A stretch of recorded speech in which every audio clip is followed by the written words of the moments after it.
Good morning, you'll listen to FloorDaily.net, and I'm Kemp Harr. This morning, my guest is Keith Campbell, the chairman of Mannington Mills. Keith, how you doing? Kemp, how are you this morning? I'm doing fine. I'm good. I saw you on a Zoom meeting on Monday. You were down in Georgia. You're back up in Salem, and I hear you're going back to Georgia again. So you're getting around, aren't you? We're getting around. It's a quick turnaround because we had a grandchild born, number 7 for Shirley and Congratulations. I understand. Thank you. And we haven't had a chance to hold him yet. So we're going back down to Georgia to get an opportunity to get up close to a wonderful little bouncy baby boy. All right.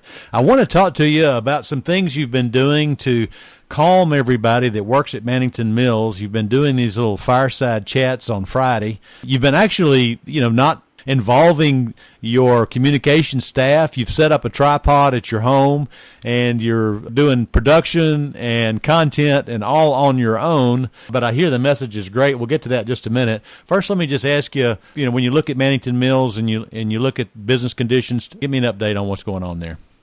Well, it's a tale of two cities. Our residential business is extremely strong on all fronts, which is great. And we've seen that resurgence since maybe, let's say, the 4th of July onward. It's been gaining momentum and extremely strong, and looks like a very good horizon. Mm-hmm. The commercial front's been soft. Yeah.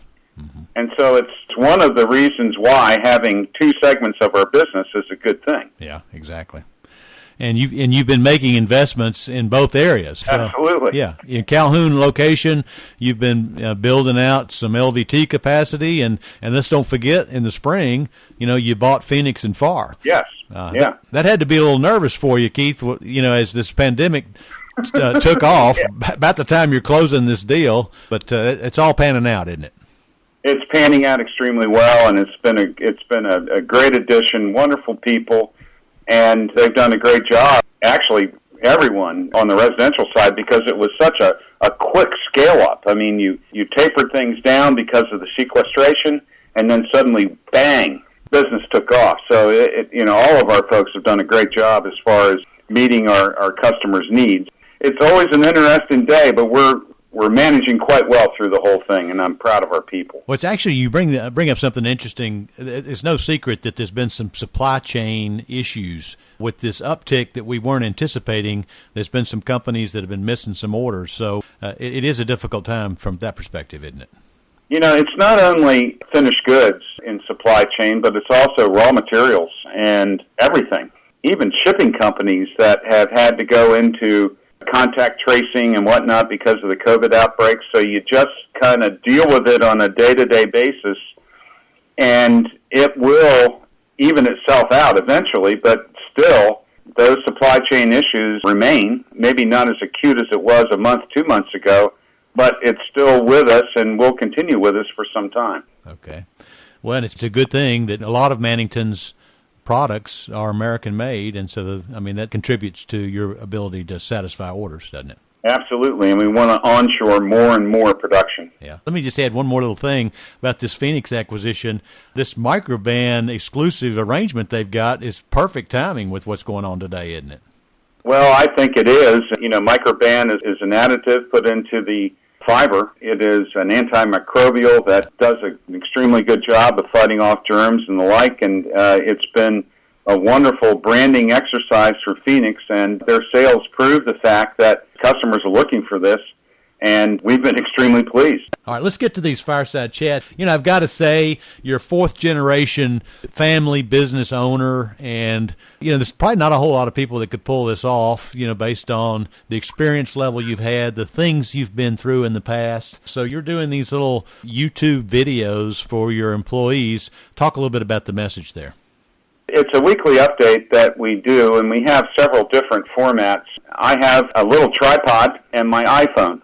That is the extent of my professional skills as far as doing the fireside chats, and I try to go from one location to another. I have about 3 minutes, which is the limit on the iPhone that you can take it through the system. You just try to keep people up to date as far as what's going on, both personally, within the family, within the company, and also try to add a little humor to life. It's been such a dire scene. Try to put a little smile on everyone's face is always important. And also to understand that we're not always in control of our life. You know, I'm a believer, and I always end it with God holds us in the palm of his hand, and he's got this thing. We just need to put our faith, and understanding the Almighty will land us in a good spot eventually. Uh-huh. That was Abraham Lincoln's message too, wasn't it? I think so, and I like it. I do too. I do too. Well, I like that message. I do. You know, it's interesting. A minute ago, you started out, it's a tale of two cities. You're quoting Charles Dickens. I mean, you've got a great education base, and a lot of people look to you for advice. So I applaud what you're doing with this, and I bet it's paying off. You know, Kemp, my dad gave me a good piece of advice years and years ago on business, and he said, the success in business is managing your relationships. Mm-hmm. Oftentimes, we take a look in product lines and productivity and cash liquidity and all these things, but the most important asset that you have are people. Mm-hmm. And managing those relationships are extremely important. And you have relationships with your own employees, your associates, as well as your customers and suppliers. So these chats really are to improve and continue to build upon the relationships that you have. That's why I continue to do them, and they're fun to do. I enjoy it. Yeah. Now you've gotten Russell Grizzle involved in a couple of them too, haven't you? Russell's done some on his own, which is great because he's given me a spell from week to week. Uh-huh. But also we've done some fireside chats. Now our system, when we do these, we have 3,600 employees, so doing it all at once is impossible because people are working. Uh-huh. So we have asked our HR staff to scour about, get some questions for us, and so we are able to go ahead through our system and tape a virtual chat with Russell and I, and it takes about a half an hour, but again, we're able to go over a lot of information that's happening with the company, and it's basically getting the word out and understanding that we're progressing well through this thing, and folks like to get the message. Yeah. All right, Keith. Well, thanks for spending time with us, and I applaud your efforts with these fireside chats. Again, been talking to Keith Campbell, the chairman of Mannington Mills, and you've been listening to Kemp Harr and FloorDaily.net.